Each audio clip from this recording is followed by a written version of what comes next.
여러분은 혹시 이런 말을 들어본 적이 있으신가요? 앞으로 10년 뒤 한국어를 모르면 세계에서 뒤처질 것이다.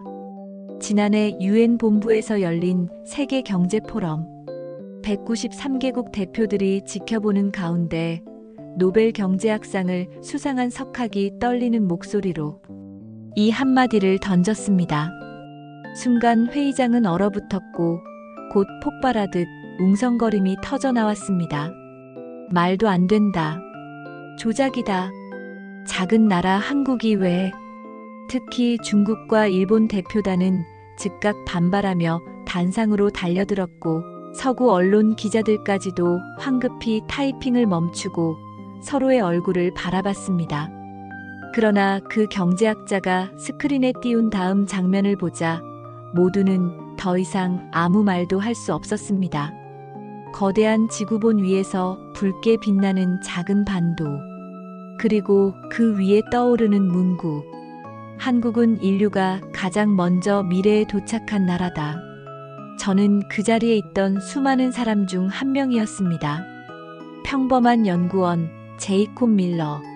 하버드에서 경제학 박사를 받고 유엔 경제개발위원회에서 일하던 35살 청년이었죠.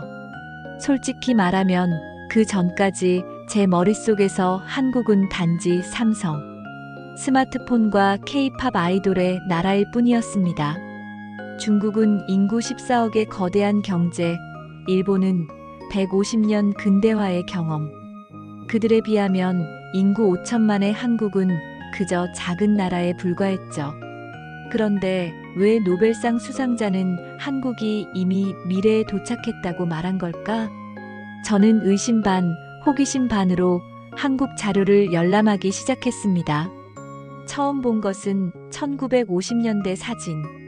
전쟁으로 폐허가 된 서울, 무너진 건물, 헐벗은 아이들. 1인당 국민소득 67달러. 아프리카 최빈국과 다를 바 없는 수치. 이 나라가 정말 미래를 먼저 산다고? 웃기는 소리군. 저는 코웃음을 쳤습니다. 하지만 데이터는 점점 저를 혼란스럽게 만들었습니다. 1990년대 말, 세계가 아직 전화 모뎀으로 삐익삐익 소리를 내며 인터넷에 접속할 때 한국은 이미 전국에 초고속 인터넷을 깔고 있었습니다. 2000년대 초, 미국 청소년들이 방과 후 농구를 할 때 한국 아이들은 PC방에서 스타크래프트 대회를 벌이며 e스포츠라는 새로운 문화를 만들고 있었습니다. 스마트폰 보급률 세계 1위, 전자정부 시스템 세계에서 가장 앞선 국가. 어느새 한국은 실험실 없는 미래 실험실이 되어 있었습니다.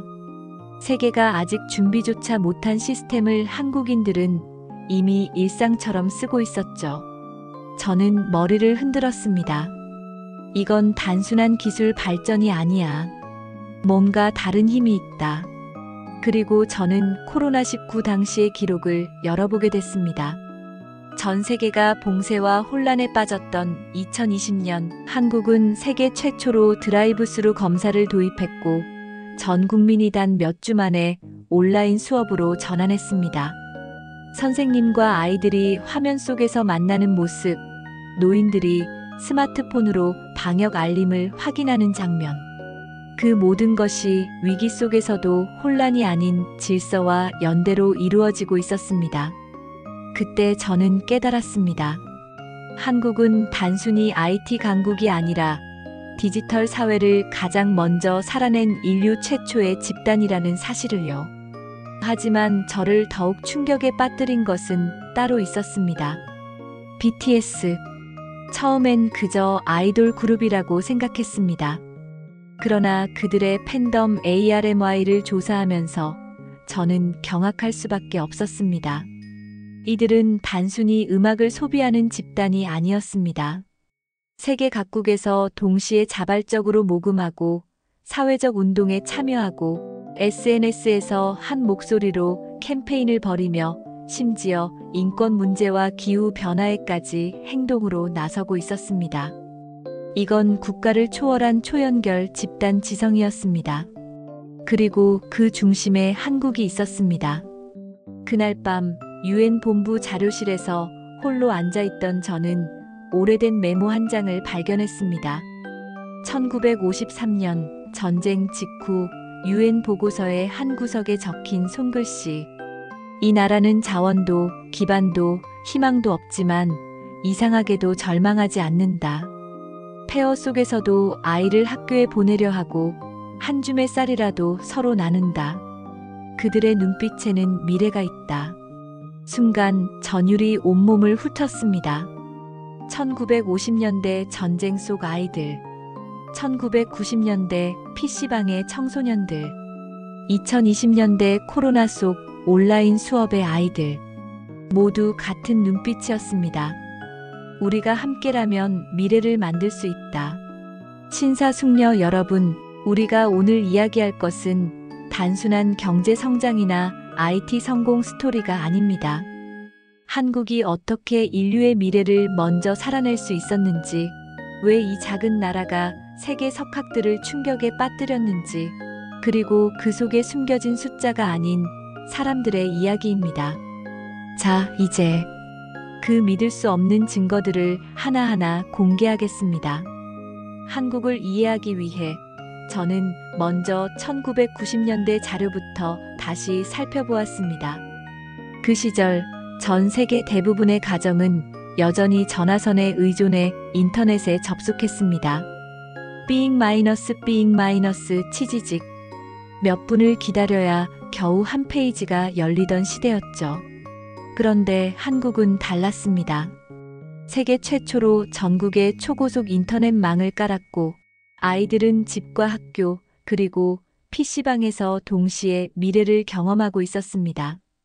당시 CNN 기자가 남긴 메모가 있습니다. 한국의 청소년들은 전 세계 누구보다 먼저 디지털 세상에 발을 들였다. 이들은 단순히 게임을 하는 것이 아니라 새로운 사회를 만들어가고 있다. 이 말은 단순한 과장이 아니었습니다. 스타크래프트, 리그 오브 레전드, 피파. 한국의 PC방에서 시작된 e스포츠 문화는 이제 전 세계를 뒤흔드는 거대한 산업이 되었죠. 그리고 그 뿌리는 1990년대 한국 청소년들의 밤샘 게임 속에 이미 자라나고 있었습니다. 저는 의문이 생겼습니다. 왜 한국은 이렇게 빨랐을까? 답은 의외로 단순했습니다. 정부와 기업이 초고속 인터넷 인프라에 대규모로 투자했기 때문이죠. 하지만 그것만으로는 설명이 되지 않았습니다. 비슷한 시기에 초고속 인터넷을 깐 다른 나라들도 있었습니다. 그러나 그 나라의 아이들은 밤을 새워가며 새로운 문화를 만들지는 않았습니다. 한국만이 그 속도를 삶으로 받아들였습니다. 2000년대에 들어서자 삼성의 휴대전화가 세계를 강타하기 시작했습니다. 애니콜 신화라는 말이 생겼고 이후 스마트폰 시대에 들어와서는 갤럭시가 글로벌 표준으로 자리 잡았습니다. 한 글로벌 컨설팅 보고서에는 이런 문장이 적혀 있습니다. 한국인들은 세계에서 가장 빨리 새로운 기술을 받아들인다. 스마트폰은 그들에게 단순한 기계가 아니라 삶의 연장이다. 실제로 한국의 스마트폰 보급률은 세계 1위. 지하철 안, 카페 안, 길거리 어디서든 사람들은 이미 디지털 세계와 연결되어 있었습니다.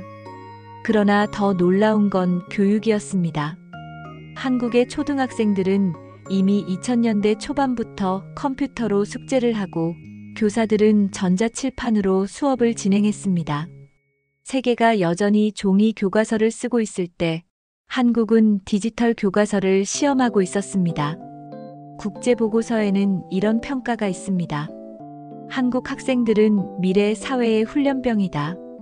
그들은 이미 디지털 세계에서 태어나 그곳에서 배우고 자란다. 그리고 2020년 코로나19가 전 세계를 덮쳤습니다. 수많은 나라가 학교 문을 닫고 아이들이 몇 달 동안 집에만 머물렀습니다. 그러나 한국은 달랐습니다. 단 3주 만에 전 국민 온라인 수업을 시작했습니다. 전 세계 교육계가 충격에 빠졌죠. 영국 BBC 기자는 이렇게 말했습니다.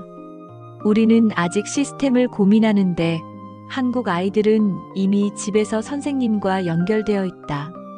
이건 단순한 대응이 아니라 완전히 다른 차원의 사회다. 한국의 의료 시스템 역시 세계를 놀라게 했습니다. 드라이브스루 검사, 자가격리 알림 앱, 빅데이터를 활용한 확진자 동선 공개. 모든 것이 세계 최초였습니다. 그리고 이 모든 과정에서 한국 시민들은 놀라운 질서를 보여주었습니다. 줄을 서서 기다리며 마스크를 나누어 쓰고 정부의 알림을 신뢰하며 협조했습니다. 혼란이 아닌 연대였습니다. 저는 여기서 소름 끼치는 패턴을 발견했습니다. 1950년대 전쟁 직후 한국인들은 폐허 속에서도 학교를 세웠습니다.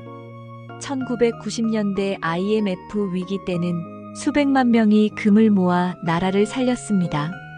그리고 2020년 코로나 위기 속에서는 전 국민이 동시에 디지털 사회로 전환했습니다. 세대와 시대는 달랐지만 공통된 메시지가 있었습니다. 우리가 함께라면 미래는 두렵지 않다. 그리고 또 하나, 세계가 놀란 현상, 바로 BTS 팬덤 암이었습니다. 저는 처음엔 단순한 팬클럽이라고 생각했습니다. 하지만 조사하면 할수록 이건 완전히 다른 차원의 집단이라는 걸 알게 되었습니다. 아미들은 단순히 음악을 소비하지 않습니다. 자발적으로 기부하고 세계 각국에서 봉사활동을 하고 SNS에서 단 몇 시간 만에 수백만 건의 해시태그를 만들어냅니다. 심지어 인종차별 반대운동, 기후변화 캠페인에도 참여합니다. 이건 더 이상 팬덤이 아니었습니다. 지구적 집단 행동. 저는 과거 자료에서 비슷한 패턴을 또 찾았습니다. 1960년대 독일에 파견된 한국 간호사와 광부들. 그들은 월급의 대부분을 고국에 송금했습니다. 1970년대 새마을 운동. 시멘트 몇 포대를 지원받자 마을 주민들이 스스로 다리를 놓고 길을 닦았습니다. 1997년 IMF 위기 때 350만 명이 금을 모았습니다. 그리고 지금은 전 세계 청년들이 BTS 암이라는 이름으로 한국식 집단 문화를 이어가고 있습니다. 결국 이 모든 현상은 하나의 흐름으로 연결됩니다. 한국은 언제나 위기 속에서 새로운 문화를 만들었고 그 문화는 곧 세계의 미래가 되었습니다. PC방에서 시작된 게임 문화가 오늘날 전 세계 e스포츠로, 스마트폰 중독이라 불리던 현상이 지금은 글로벌 디지털 라이프 스타일로, 팬덤 문화가 세계적 집단 행동으로. 저는 이 모든 것을 정리하며 이렇게 기록했습니다. 한국은 더 이상 작은 나라가 아니다. 그들은 인류가 언젠가 도달해야 할 미래를 이미 살아내고 있다. 오늘 우리는 숫자가 아니라 사람들 속에서 그 답을 보았습니다. 한국의 아이들, 한국의 부모들, 한국의 팬덤, 그리고 위기 속에서도 함께 나아간 시민들. 이들이 바로 인류 최초의 미래 세대였습니다. 2009년 스위스 다보스 세계 경제 포럼의 무대. 전 세계 경제학자들과 정치인, 언론이 모인 자리에서 저는 유엔 연구원 신분으로 처음으로 발표를 하게 되었습니다. 제 발표 제목은 21세기 경제학이 놓친 변수, 한국의 집단 지성. 연단에 서자 수백 명의 시선이 제게 꽂혔습니다. 첫 장면으로 띄운 건 1997년 IMF 시절의 사진이었습니다. 추운 겨울날 은행 앞에 길게 줄을 선 사람들. 그들의 손에는 결혼반지, 금목걸이, 귀금속이 들려 있었습니다.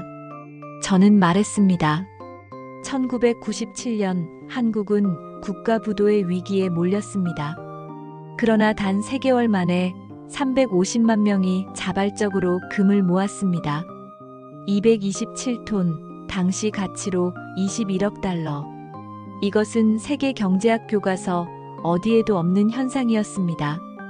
순간 청중석이 술렁였습니다. 몇몇 학자들은 고개를 저었고 어떤 이는 미소를 지었습니다. 그때 한 노벨 경제학상 수상자가 손을 들었습니다. 밀러 씨, 그것은 단순한 감정적 행동 아닙니까? 경제학적으로는 비합리적이죠. 위기 때 개인은 자산을 지켜야 하는데 왜 그들은 반지를 내놓았을까요? 저는 준비해온 영상을 재생했습니다. BBC 다큐멘터리의 한 장면. 한 할머니가 인터뷰에서 말합니다. 이 반지는 남편이 전쟁 나가기 전에 준 겁니다. 하지만 나라가 무너지면 반지가 무슨 소용입니까? 우리 손자들이 살아야 하지 않겠습니까? 청중은 숨을 죽였습니다. 저는 이어서 또 다른 화면을 띄웠습니다. 1950년대 전쟁 직후 폐허 속 천막 학교. 연필조차 모자란 아이들이 바닥에 글씨를 쓰며 공부하고 있었습니다. 1960년대 독일로 파견된 한국 광부와 간호사들. 월급의 90%를 고향으로 송금하며 자신은 빵과 커피로 끼니를 때웠습니다. 1970년대 새마을 운동. 정부가 준 것은 시멘트 몇 포대뿐이었지만 마을 사람들은 스스로 논을 팔아 다리를 놓았습니다. 그리고 1997년 금 모으기 운동. 저는 말했습니다. 여러분, 이건 감정적 우연이 아닙니다.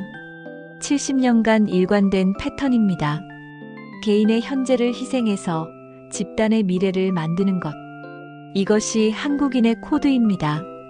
그 순간 제 맞은편에 앉아있던 헤이스팅스 박사가 자리에서 벌떡 일어났습니다. 밀러, 당신은 학자가 아니라 소설가야. 이건 데이터가 아니라 감상이지 않나? 경제 성장은 미국의 원조, 일본의 기술, 서구의 처방 덕분이야. 한국은 그저 운이 좋았을 뿐이지. 청중이 술렁였습니다. 저는 침착하게 다른 자료를 띄웠습니다. 2008년 금융위기 이후 회복 속도 비교 그래프. 미국, 유럽, 일본이 여전히 침체를 겪던 시기, 한국은 가장 빨리 회복했습니다. 여러분, 이번에는 IMF도 없었습니다. 원조도 외부 도움도 없었습니다. 그런데 왜 한국만 가장 빨리 회복했을까요? 침묵이 흘렀습니다. 저는 다시 말했습니다. 이건 운이 아닙니다. 집단 지성이 작동한 겁니다. 2008년 한 한국 중소기업의 사례입니다. 위기 속에서 직원 전원이 자발적으로 월급을 30% 삭감했습니다. 사장부터 신입사원까지. 그리고 회복했을 때 회사는 밀린 임금을 모두 돌려줬습니다. 이건 합리적 개인의 행동입니까? 아닙니다. 집단적 생존 본능입니다. 그때 독일 출신의 한 경제학자가 손을 들었습니다. 밀러 씨, 하지만 그런 정신은 측정할 수 없습니다. 과학은 측정 가능한 것을 다루죠. 어떻게 수치화합니까? 저는 대답했습니다. 사랑을, 신뢰를, 희망을 숫자로 측정할 수 있습니까? 측정이 불가능하다고 존재하지 않는 게 아닙니다. 한국은 바로 그 눈에 보이지 않는 자산을 가진 나라입니다. 그리고 마지막으로 저는 로버트 맥킨타이어 박사의 1951년 비밀 보고서를 공개했습니다. 전쟁 중에도 어머니들은 아이들을 학교에 보냈다. 집이 무너져도 임시 천막에 학교부터 세웠다. 이들은 마치 미래를 볼 수 있는 것처럼 행동한다. 만약 이 정신이 유지된다면 이 나라는 모든 예측을 뛰어넘을 것이다. 70년 전 이미 한 학자가 그 비밀을 보았던 것입니다. 청중은 침묵했습니다. 그리고 곧 한 사람, 두 사람 자리에서 일어나 박수를 치기 시작했습니다. 결국 모든 청중이 기립박수를 보냈습니다. 저는 그날 확신했습니다. 한국은 단순히 경제적 성공을 이룬 나라가 아닙니다. 인류가 언젠가 도달해야 할 미래를 이미 먼저 살아낸 나라입니다. 다보스 발표 이후 세계는 달라지기 시작했습니다. 하버드와 MIT에서는 새로운 강좌가 개설되었습니다. 한국형 집단 지성과 경제 발전. 세계은행은 새로운 연구 프로젝트를 시작했습니다. 사회적 자본과 경제 성장의 상관관계. 그리고 그리스, 르완다, 가나 같은 나라들은 한국의 모델을 연구하기 시작했습니다. 그러나 저에게 가장 큰 충격을 준 건 따로 있었습니다. 발표가 끝난 뒤 한 노신사가 제게 다가왔습니다. 그는 제 손을 꼭 잡으며 말했습니다. 밀러 씨, 저는 한국 전쟁 때 피난민 수용소에서 아이들을 가르쳤던 교사입니다. 당시에도 아이들은 배가 고파도 글자를 배우겠다고 했습니다. 오늘 당신의 발표를 들으니 그 아이들의 눈빛이 떠오릅니다. 그들이 지금 한국을 만든 겁니다. 저는 울컥했습니다. 숫자와 그래프가 아니라 사람들의 눈빛이 역사를 만든다는 사실을 그제야 실감했기 때문입니다. 그리고 오늘 저는 이렇게 말하고 싶습니다. 여러분, 한국은 단순한 나라가 아닙니다. 그들은 우리에게 미래가 어떤 모습인지 보여주었습니다. 위기 속에서도 절망하지 않고 개인의 이익보다 집단의 생존을 선택한 사람들. 그것이 한국이 가진 진짜 자산이었고 세계가 반드시 배워야 할 미래의 언어였습니다. 다보스 포럼에서 발표가 끝나고 저는 전 세계 언론의 주목을 받았습니다. 파이낸셜 타임스는 일면에 이렇게 썼습니다. 한 젊은 경제학자, 한국에서 인류의 미래를 발견하다. 뉴욕타임스는 사설을 통해 이렇게 말했습니다. 한국의 사례는 경제학의 새로운 교과서가 되어야 한다. 그 후로 제 삶은 완전히 달라졌습니다. 저는 더 이상 단순한 연구원이 아니었습니다. 하버드, MIT, 옥스퍼드에서 강연 요청이 쇄도했고 각국 정부와 국제기구는 한국 모델을 배우고 싶다고 말했습니다. 그러나 저에게 가장 큰 선물은 한국을 직접 방문할 기회였습니다. 서울에 도착했을 때 저는 놀라움을 감출 수 없었습니다. 초고층 빌딩이 하늘을 찌르는 도심 한가운데 전통 한옥마을이 조용히 숨쉬고 있었고 최첨단 지하철이 분 단위로 운행되는 도시 속에서도 사람들은 노인에게 자리를 양보하며 미소를 나누고 있었습니다. 이게 바로 데이터에서 보던 그 정신이구나. 저는 속으로 중얼거렸습니다. 한국경제연구원에서 강연을 마친 뒤 저는 IMF 금 모으기 운동에 직접 참여했던 사람들을 만났습니다. 한 중년 남성이 제 손을 꼭 잡으며 말했습니다. 밀러 박사님, 저희는 특별한 사람들이 아닙니다. 그저 나라가 힘들다 하니 도와야 한다고 생각했을 뿐입니다. 저는 대답했습니다. 바로 그저가 특별한 겁니다. 그게 세상을 바꾸는 힘입니다. 그리고 저는 경주로 향했습니다. 그곳에서 1997년 금 모으기 운동 당시 모든 금을 내놓았던 김영희 할머니를 만나기 위해서였습니다. 작은 한옥에서 만난 할머니는 여전히 따뜻한 눈빛을 가지고 계셨습니다. 할머니는 낡은 앨범을 꺼내며 말씀하셨습니다. 그때는 정말 두려웠어요. 다시 나라를 잃을까봐. 625대 모든 걸 잃었는데 또다시 그런 일이 생기면 안 되잖아요. 저는 물었습니다. 그래서 금을 내놓으신 건가요?